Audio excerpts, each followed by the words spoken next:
Good morning. Welcome to Orange Coast Unitarian Universalist Church on Zoom. We respectfully recognize that our church property rests on a Hashimen and Tongva land. My name is Steve Morihiro, and I am your worship associate today. I am joined by our minister, the Reverend Sian Wiltshire, in welcoming you this morning. Beth Syverson, our Director of Music Ministries, is off this morning, but her spirit is with us in some of the recordings. The other music this morning is led by Phil Chipman, Barbara Morihiro, Susan Shaw, and our wonderful OCUUC choir. Reverend Judy Tomlinson, our Director of Religious Education, already held classes for the children earlier this morning, and she will offer one for our youth after the service.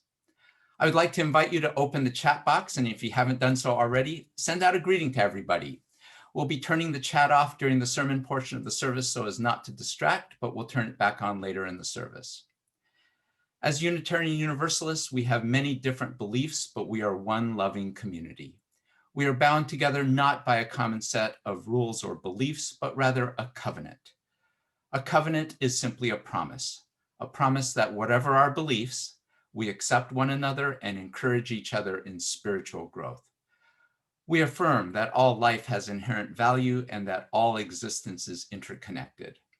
We strive for justice and compassion in our deeds and relationships, and we are committed to creating a welcoming community without regard to the traits that sometimes divide people. I want to extend a special welcome to visitors. If you are seeking a spiritual home, we hope that you will find it here. Shortly after the service ends, we will be placing everyone who remains in the Zoom breakout rooms for 20 minutes of coffee and conversation. Everyone is welcome to participate in these breakout rooms. It's a great way to get to know other people in the congregation. Our worship begins with the lighting of our chalice, which is the symbol of the Unitarian Universalist tradition. As we light it, we say our unison affirmation. If you have a chalice or candle at home, we can light them together. Please join me now as we say, love is the spirit of this church and service is its law, to dwell together in peace, to seek truth in love, and to help one another. This we affirm together. At this time, please join the choir in singing our opening song, Round and Round. Round and round the earth is turning, turning always round till morning, and from morning round to night. Round and round the earth is turning, turning always earth is turning, turning always round to night. Round and round the earth is turning, turning always earth is turning, turning always round to night, and from morning round to night. Round and round the earth is turning, turning always round is turning, turning always round is turning, turning always round is turning, turning always round is turning, turning always round is turning, turning always round is turning, turning always round is turning, round and round the earth is turning, turning always round till morning, and from morning round to night. Round and round the earth is turning, turning always round till morning, and from morning round to night.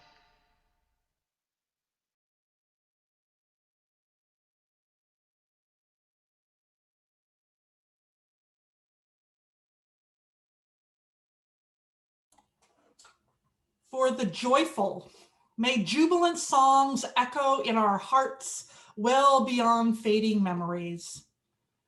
For the sorrowful, may the gentle songs of solace bring lasting healing to our hearts and minds.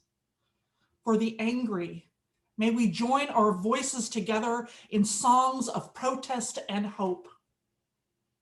For the mindful, May we sing the praises of earth's beauty and honor the unique songs of all beings. For all of us here in our community and our world, may we sing to the morning and evening stars as they guide our journeys.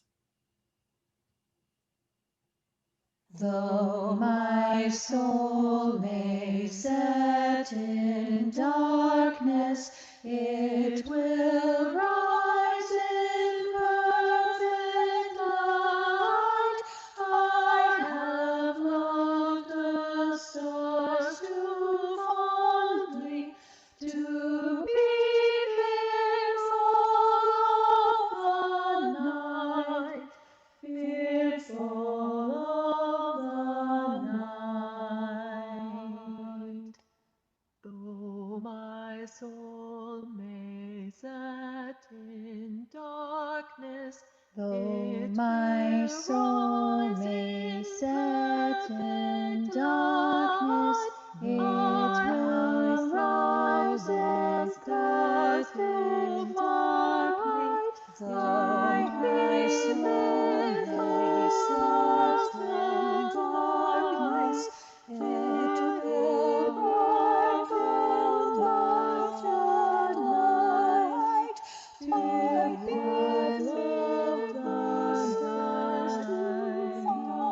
darkness, though my soul may set in darkness, it will rise as perfect light. Though my soul may set in darkness, it will rise in perfect light. To be loved undone, to be fearful of the night, fearful of the night.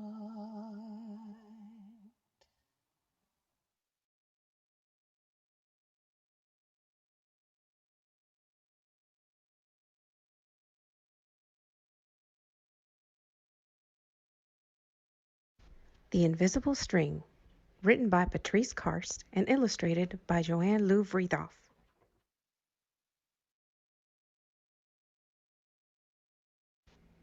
Liza and Jeremy, the twins, were asleep one calm and quiet night. Suddenly, it began to rain very hard. Thunder rumbled until it got so loud that it woke them up. "Mommy! Mommy!" they cried as they ran to her. "Oh, don't worry, you two. It's just the storm making all that noise. Now go back to bed." "We want to stay close to you," said Jeremy. "We're scared." Mom said, "You know we're always together no matter what." "But how can we be together when you're out here and we're in bed?" said Liza. Mom held something right in front of them and said, "This is how."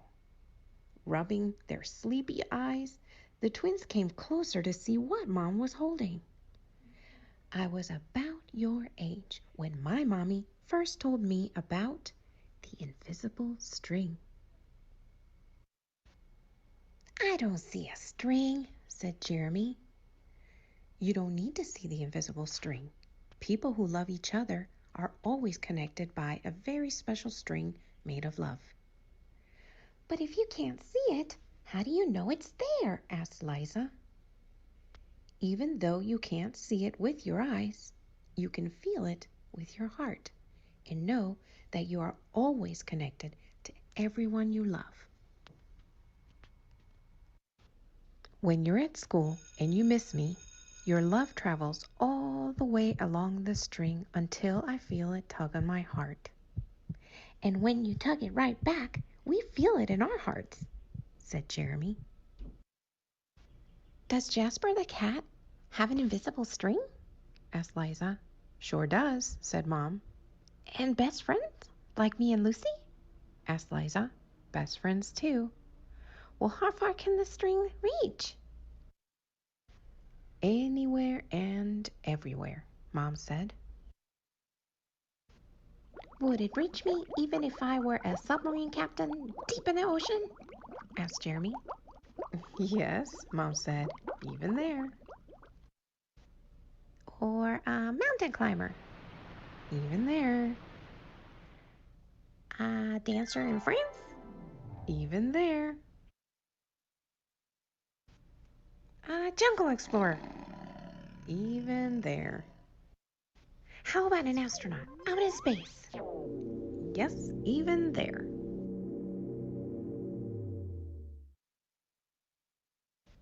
Then Jeremy quietly asked, Can my string reach all the way to Uncle Brian in heaven? Yes, even there. Does the string go away when you're mad at us? Never, said Mom. Love is stronger than anger, and as long as love is in your heart, the string will always be there. Even when you get older and can't agree about things like what movie to see, or what game to play in the back seat, or what time to go to bed. Oh, that's right. You two should be in bed. They all laughed as Mom chased the twins back to their beds. Within a few minutes, they were asleep, even though the storm was still making the same loud noises outside.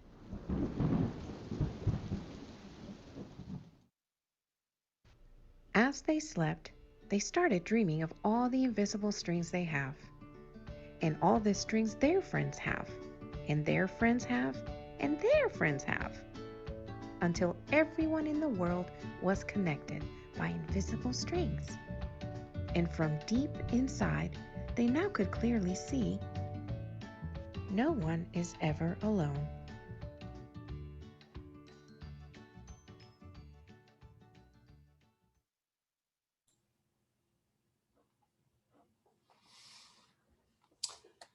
So a fun little story for us today. We haven't had a story in a while. Now, I don't know about y'all, but we've been in this pandemic now for a while, almost exactly 8 months. I think it was March 18th when we went into lockdown, at least here in California. Sort of seems longer than that, I have to admit. And I can remember back in like March or April, I remember thinking, well, surely by the summer we'll be fine. We'll be back together. But no.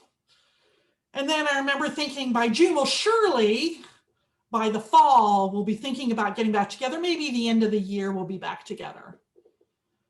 But no.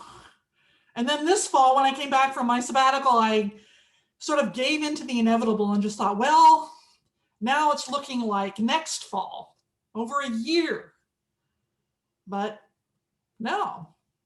Now it's looking like with the vaccines being successful in the first trials at any rate, that it may be sooner. Or no. I mean, who knows what's going on? And I'm torn between these two feelings of hope and fear, right? Like I'm hopeful that we'll be back together as soon as April, but fear that something's going to happen and this pandemic will go on forever. So how do you feel? Our reading today is about these two feelings, about hope and fear. I invite you this morning to listen to these words by Jess Reynolds. Ask me where my fear grows. Everywhere, everywhere. Out of broken light bulbs, through the cracked dirt of grasping riverbeds, in the rough green of every forest, and climbing from the screen of every television like some sickly antenna, poison berries on a vine. Every staircase is like a moss, thick as the stairs where I sat at 6 and watched a fire burn through my backyard. Ask me where hope grows. Everywhere, everywhere. Deep in basement corners from the ragged concrete edges of sidewalks in the city, quick and rough like fingernails on the hands of someone who doesn't bite them like I do. Green spilling from the mouths of children running wild from the hands of of librarians who taught me to see that I could be worthy. I don't know how anything grows when I can't remember how to fill a watering can or how to check the soil to see if it's dry. I don't know what green thumbs are or chlorophyll or gardeners. I don't know how the sun remembers to rise or trains remember to run on time or how people remember to be good and generous and kind when their hearts are always breaking. This is all I know. The flowers will grow. The flowers will grow.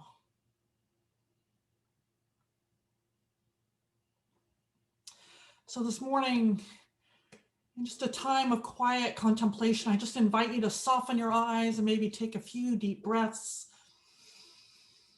Consider Jess's words. I just invite you to consider which flower grows in your heart.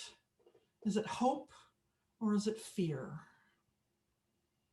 Please join me in a spirit of silence.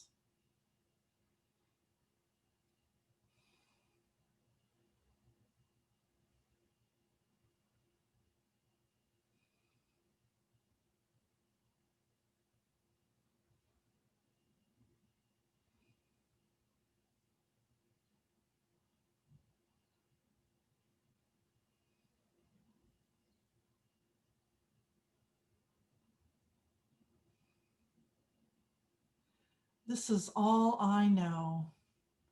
The flowers will grow. The flowers will grow.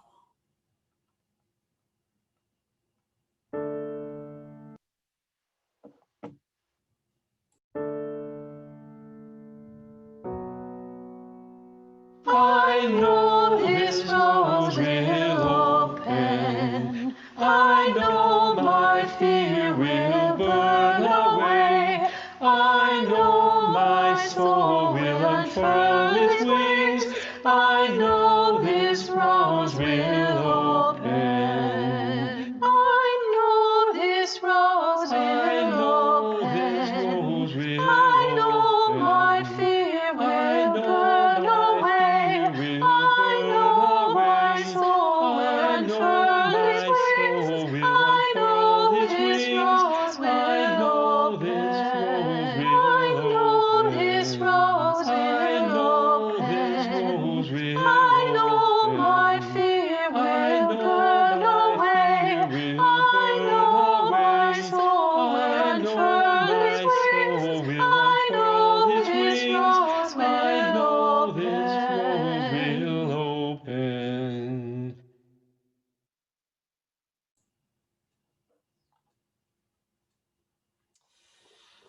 There's a Cherokee Nation story that's often told, and perhaps you've heard this story. It's a story of an elder that is teaching his grandchild about life. And the elder says, there's an eternal fight going on inside each of us. It's a terrible fight, and it's between two wolves. One wolf is evil. He is anger, envy, sorrow, regret, greed, arrogance, self-pity, resentment, inferiority, lies, false pride, superiority, and ego. The other is good. He is joy, peace, love, hope, serenity, humility, kindness, benevolence, empathy, generosity, truth, compassion, and faith. The grandchild thinks about that for a minute and then asks the elder, well, which wolf will win? And the elder replies, the one you feed. I remember hearing this story back, I think I was in my early 30s when I first heard that story. And I remember it really hitting home with me. It made me realize all the ways that I sort of feed negative feelings, those stories that we tell ourselves about other people, which really haven't happened, or those conversations that we make up that really aren't going to happen or never did, or focusing on bad news or horribilizing, all those. Well, what if, and then we horribilize everything. And over the years, I've been trying to teach myself to sort of stop. Whenever I find myself going into those conversations in my head, it's like, okay, Sean, that isn't happening and that hasn't happened and you don't know what will happen. So stop feeding that negative emotion. Now, as the elder said, this is an eternal war. It doesn't go away. But I have learned that the one that will win each battle is the one that I feed. And so here we are coming up on the holidays, Thanksgiving and Christmas, solstice, Kwanzaa, Hanukkah, all of that. A time when usually my family comes down to visit me from Seattle, or I go up to Seattle and visit them. So many traditions in my family. We've got a lot of them, like I'm sure all of you do. For example, with my twin sister, we're big on Christmas morning, opening stockings and sitting around with a completely stacked table of yummy breakfast foods as we open them, which are a lot of sort of gag gifts and things like that. And Thanksgiving is spent with my cousins. I'm one of 22 cousins, and we share a potluck dinner that lasts, somewhere around 5 hours or so. And my twin, she's the pie maker, right? So she makes so many pies that just about every family gets to go home with a whole pie, even after we've had dessert. And she inherited the pie making from my grandmother when she passed. And me, well, I'm always sort of flying in from somewhere. So I bring the rolls. That's been my tradition. And then there's, my cousin has the creamed onions and the stuffing that's made a certain way. Sometimes there's so much stuffing we have to make in a garbage bag to mix it, right? There's all these wonderful traditions that we all just love, and standing around the table and we hold hands and we give thanks for what we're grateful for. But not this year. This year, Thanksgiving is canceled. And Christmas is canceled. My family's not coming down. I'm not going up. And my mind, it wants to go to that anger, that resentment, or really kind of what it really wants to do is rebel against all these restrictions, right? Like, well, I've been safe. I've been good. I've been isolating for the most part. Occasionally I go out and meet people for a lunch outside, or, occasionally I'll go get my hair cut or go to the grocery store, that sort of thing. We all want to make ourselves exceptions because we are being careful. I certainly hope that you all are being careful. But there's a reason that the medical professionals are worried about the holiday season right now. We just hit 250,000 people who have died by COVID, and it doesn't look to be letting up. But we've been learning a lot about how COVID is spread, and being outdoors actually has been really helpful, far more than I think than we originally thought that it would be. So I was reading the New York Times, and they said this. They said, many of us feel safer gathering in our homes rather than in a restaurant or public space. But experts say we underestimate the risk when it comes to private get-togethers. Homes are now a main source of coronavirus transmission, accounting for up to 70% of cases in some areas.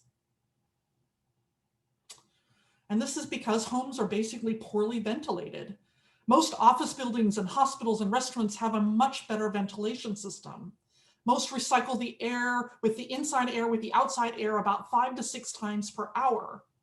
But typically in homes, the exchange of inside and outside air is only about 1 time per hour. And even if you open up all the windows, it's only about 3 times per hour. So here we are. And on one hand, we hold the dangers, the fears. And on the other hand, we hold our desire to be with those traditions, to be with the people that we love, and the importance of family. And it's a choice that each of us has to make. And if you choose to get together with other people, there are things that you can do. You can ask guests to take precautions. I know that some people are like, okay, I'm locking myself down for 2 weeks before I ever get together with anybody. And I'm going to take a test beforehand. Now, I know some people that are doing this. Or you can move dinner outside, reduce the time you're spending together. And that's easy enough for us to do here with our great, weather here in Orange County, but not so easy in other parts of the country. We can wear masks when not eating, and of course, wash your hands because you're mindful of all those plates being passed. I saw one was like use paper towels in the bathroom and space people, apart, maybe put a chair in between each person or something like that. Of course, the other option is you just don't go there. And remember, this is just one holiday, just one year. There will be others, and you will celebrate your traditions again, most likely next year.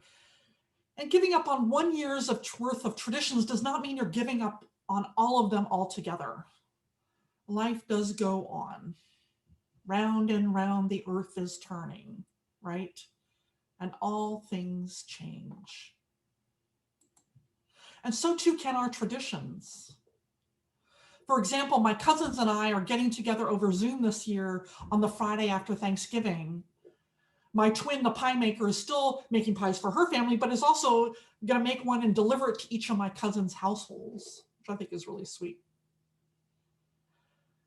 I think that sometimes we forget what the holidays were meant to be about.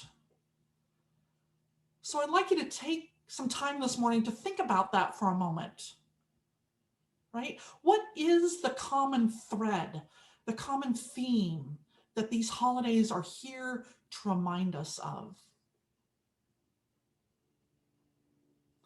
So for our second reading, this is by William Stafford, and it's called The Way It Is. And in it, he talks about a thread each of us follows. And what is that thread for you? So Stafford wrote this, and I'm going to read this through twice. He said, there's a thread you follow. It goes among things that change, but it doesn't change. People wonder about what you are pursuing, and you have to explain about the thread, but it's hard for others to see. While you hold it, you can't get lost. Tragedies happen, people get hurt or die, and you suffer and get old. Nothing you can do stops time's unfolding. You don't ever let go of the thread.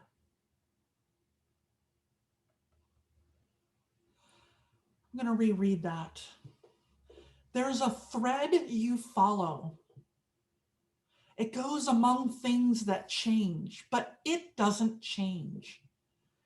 People wonder about what you are pursuing, and you have to explain about the thread, but it's hard for others to see. While you hold it, you can't get lost. Tragedies happen, people get hurt or die, and you suffer and get old. Nothing you do can stop time's unfolding. You don't ever let go of the thread. So again, in that spirit of contemplation, I invite you to think about your holiday traditions.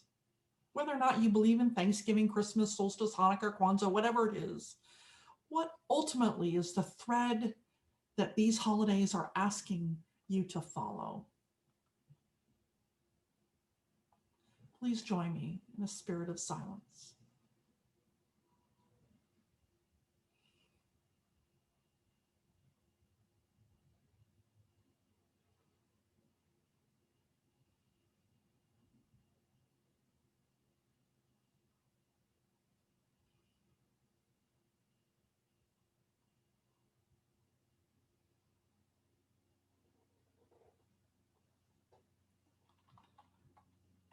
Nothing you do can stop time's unfolding. You don't ever let go of the thread.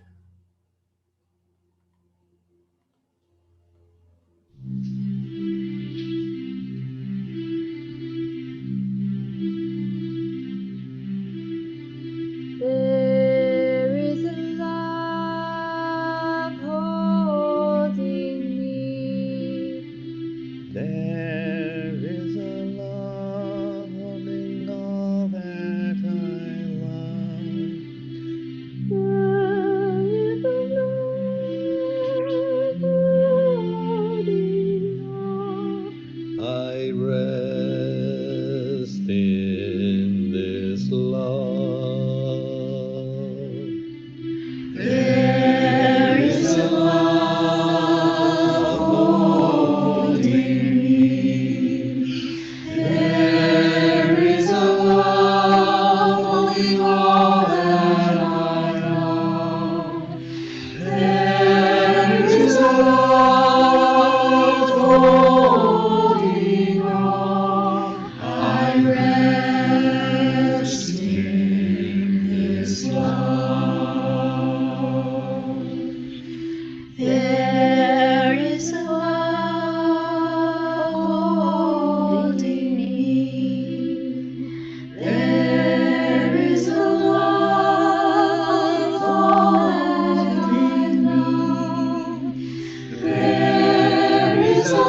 So I don't know if you've noticed this on the slide, this sort of strange picture, these dots and red background on a red background.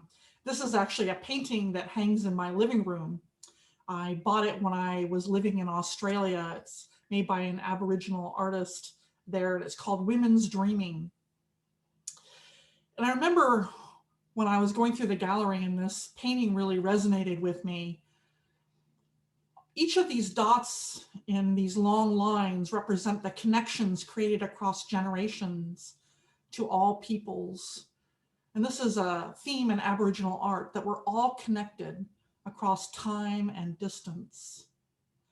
It's like that idea of this invisible string.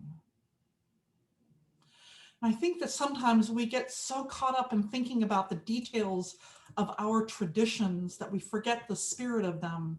We forget their thread that goes through all of these holidays. You know, these traditions of the holidays all come out of a desire to acknowledge gratitude, hope, family, even justice and love. It's all about this connection that we all have together, these dots that connect us. We forget that there's this invisible string or thread that we follow. And we each follow our own thread, but ultimately, I think that they lead to the same place, to love. And when we get this, when we really get this, then we know that we're not alone, but all connected by this invisible string. And these holidays are meant to help to remind us to remember that connection.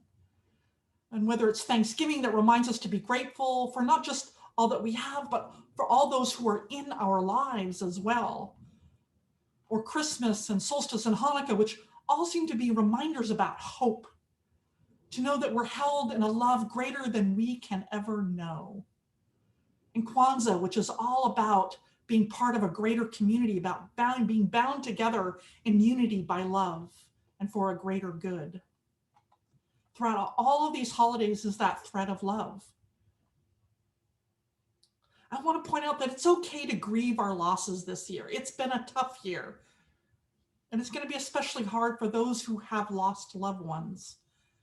And I want to invite you to remember those in your lives who are particularly grieving.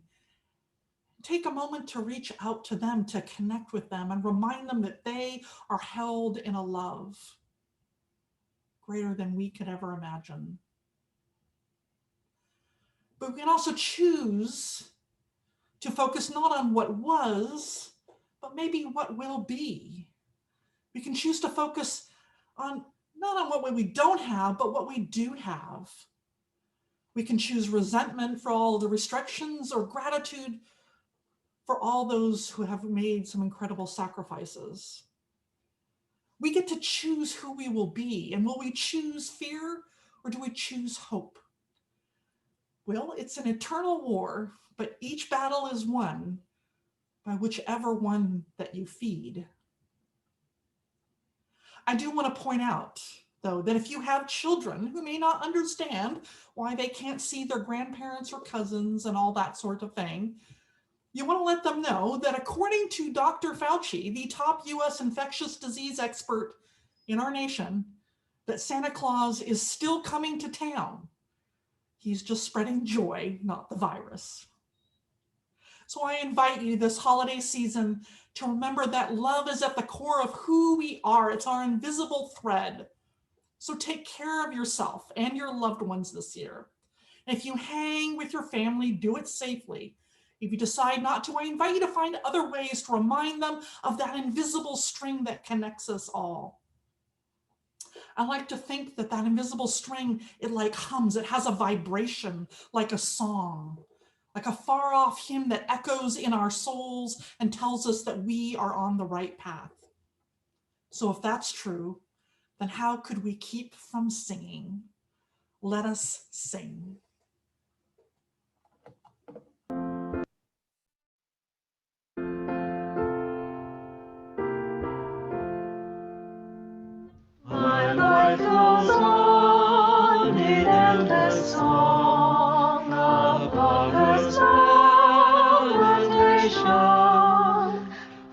I hear them all reel, though far off hail, that hails a new creation.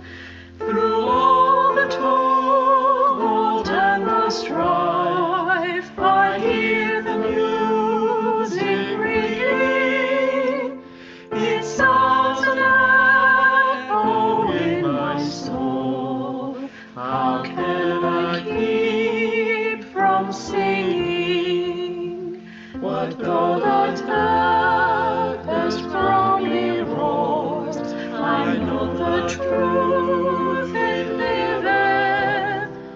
What though the darkness round me close? Sounds in the night it giveth. No storm can shake my inmost calm, but to that rock I'm clinging. Since love prevails in heaven and earth, how can I keep from singing? When tyrants tremble as they hear the bells of freedom ringing, when friends rejoice both far and near, how can I keep from singing? To prison cell and dungeon vile, our cause to them are winging. When friends by shame are undefiled, how can I keep from singing?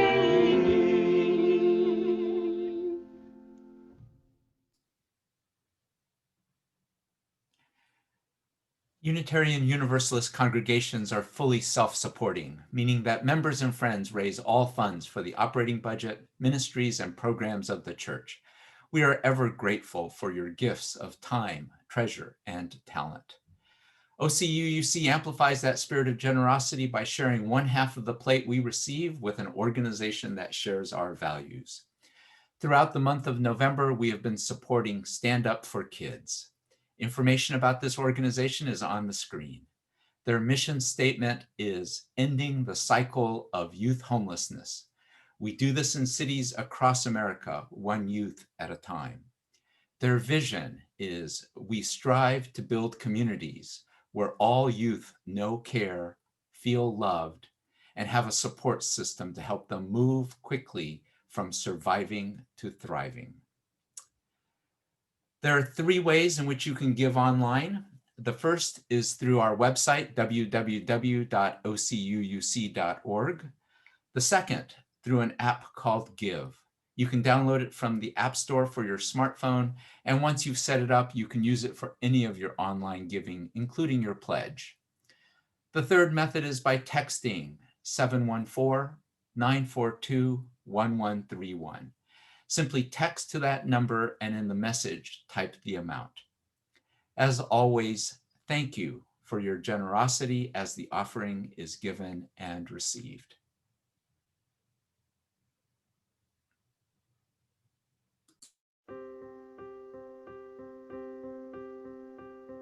We stay apart, and we don't know for how long we'll have to sing along. But stay strong, some voices can join us in chorus one day soon. Though we're apart, we are a part of every day and every day.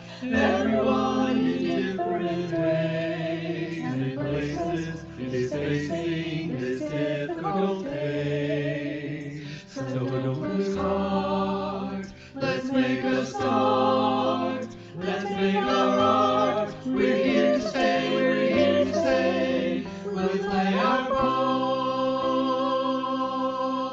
part. We stay apart, and we can't see the ending. The future's still unknown. We still stay strong.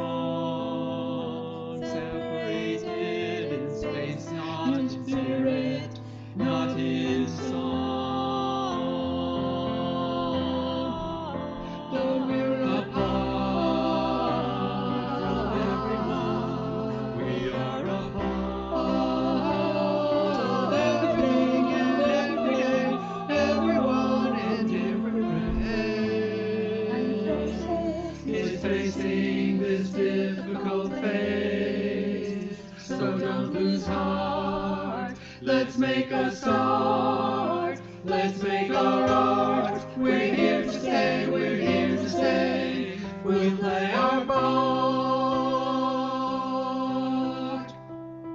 When we meet again, will we be the same? Will we find someone to blame? When we reconvene, will we still believe in a kind of place to live?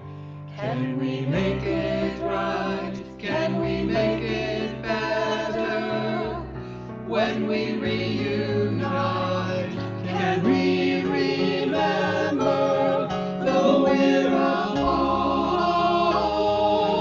everyone, we are a part of everything and every day, everyone in different ways and places is facing this difficult phase. So don't lose heart. Let's make a start. Let's make a start. Let's make our art. We're here to stay. We're here to stay. We'll play our part. We'll play our part. We'll play our part.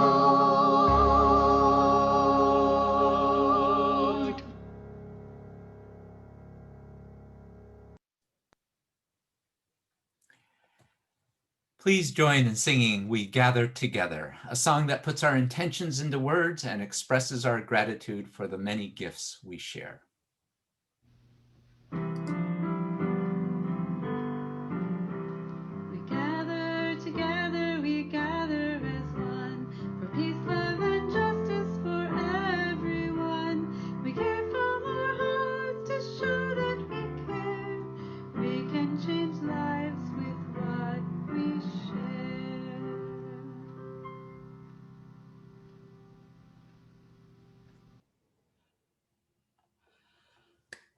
Oh, my people, it's good to be with you this morning. Well, now is that time when we honor important events and people in our lives, and you are invited, one and all, whether you are a member, a friend, a visitor, everyone is welcome to participate in this weekly ritual that we call Joys and Sorrows. So perhaps you come here today holding something close to your heart. Maybe it's some moments from the last days, weeks, or hours, something that struck you, maybe at your core. And if you'd like to honor such a profound joy or sorrow, I'd like to invite you to do so. And you can do this in part also by lighting a candle at home. It's a wonderful way to honor what you hold in your heart. It kind of embodies it. If you'd like to share your joy or sorrow with the congregation, you're invited to write it in the chat. So I'd like to take a few moments in contemplation, and then I'll begin reading the joys and sorrows out loud so that everybody can witness them. And please forgive me if I miss a joy or a sorrow. You can help me not to miss any by waiting to type comments to an express joy or sorrow until we're finished, because it goes by really, really quickly. So let's take a few deep breaths.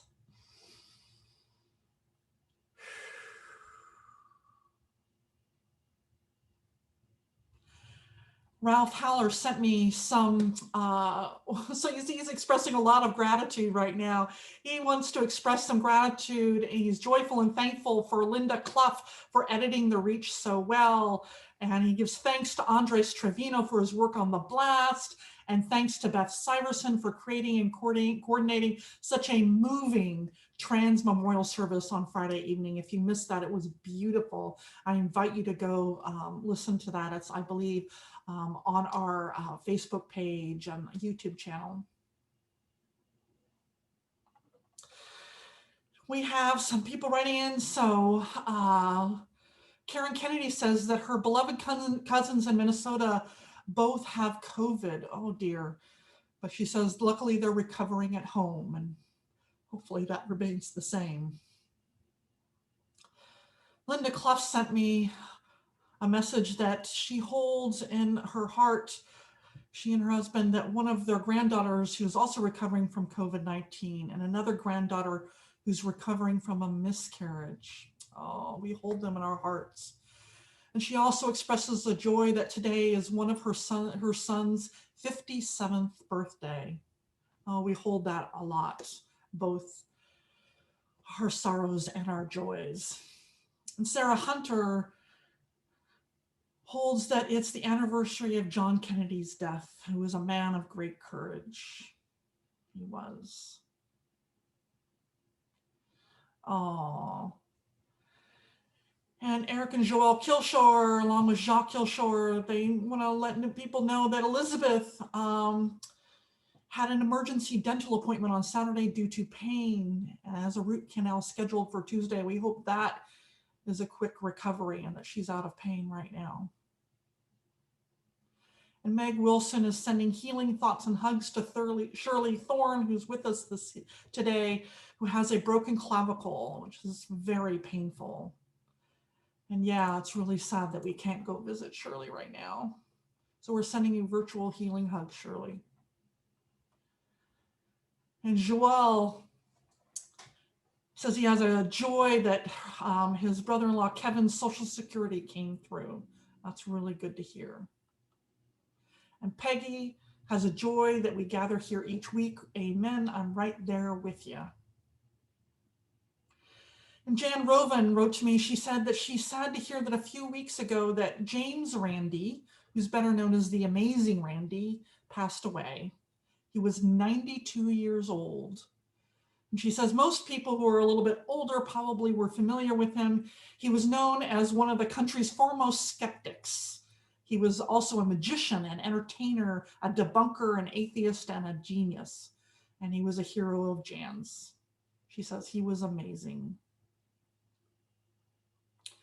And Bertie has concern for Barbara Ray, whose long delayed hip replacement surgery takes place on November 30th. So we'll hold that that goes through. And Liz says she wants to acknowledge the gift of Alex Trebek, who graced our living room for many years. Amen.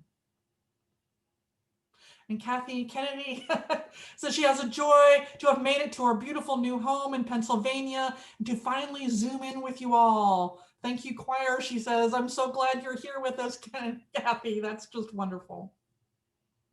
Sarah Jones, our administrator, she expresses, I'm grateful for many very good friends I have made here at Orange Coast UU Church over the years, right? So many friends. And Kathleen McFarland says she'd like to send a joyful round of applause to all those who managed to conduct our very first virtual auction. It was very well organized and successful, so thanks to you all. Joelle and Jolynn have a sorrow that their uncle Joe Rainey, a frequent attendee of Music Under the Stars, has passed. Oh, I'm so sorry to hear that. Stacy Smith has a candle of hope for her dad, who is suffering from serious health issues.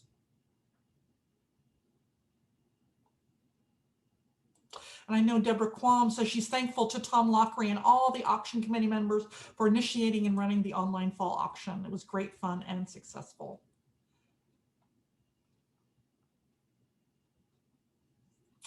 And Tom Lockery says he wants to give thanks for all the participants in the fall auction. So as you can see, they raised a lot of money, so I'll make a little bit of announcement about that. It was the first time we experienced we took it online. So thanks for everyone who participated. I'll make an announcement about all of that in a little bit.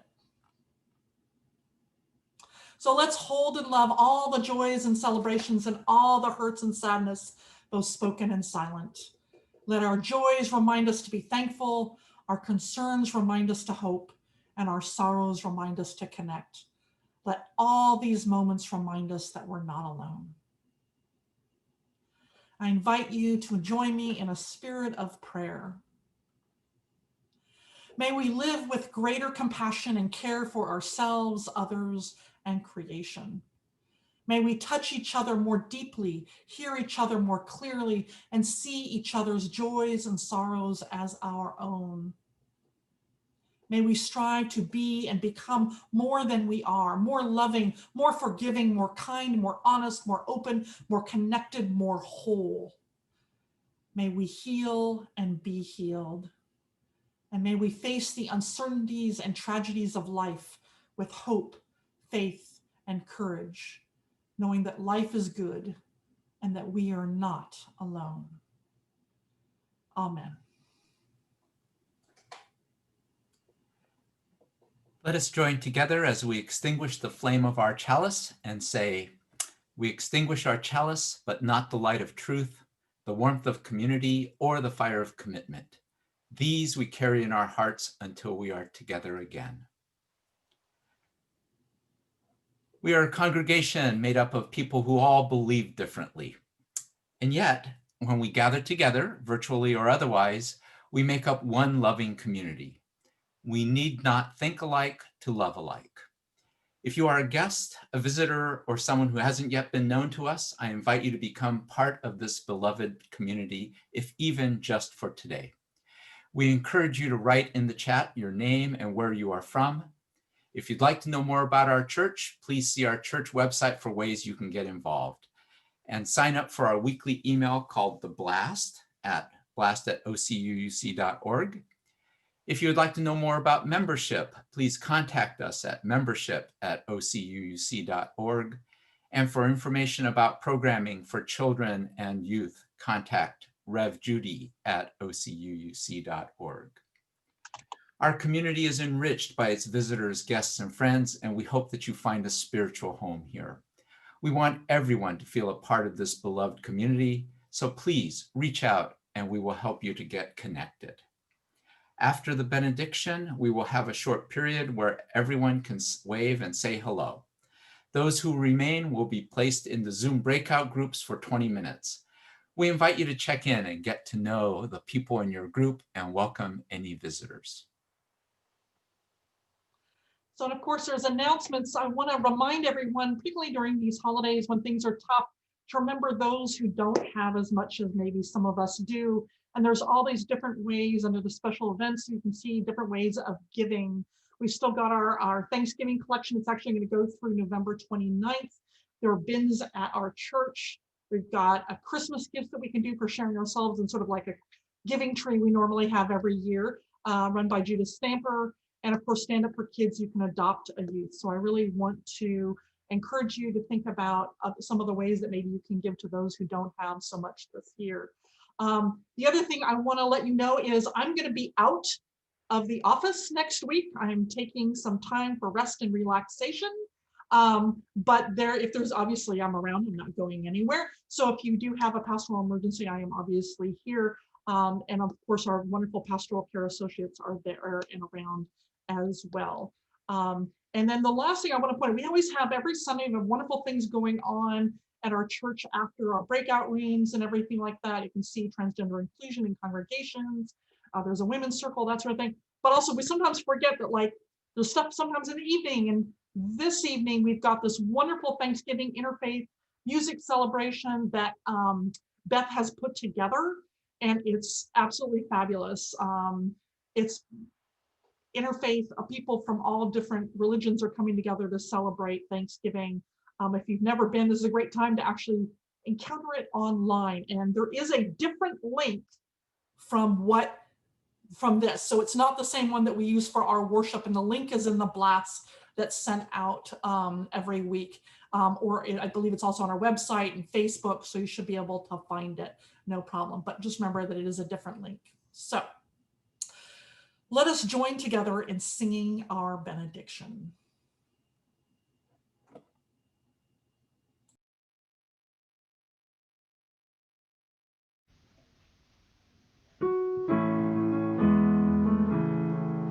Be safe, be well.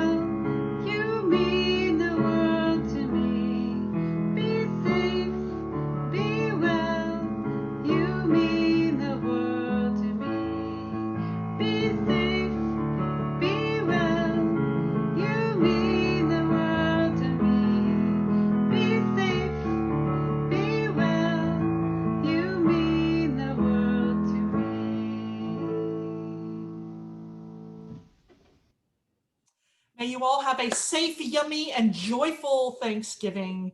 This service is over. Let our service continue.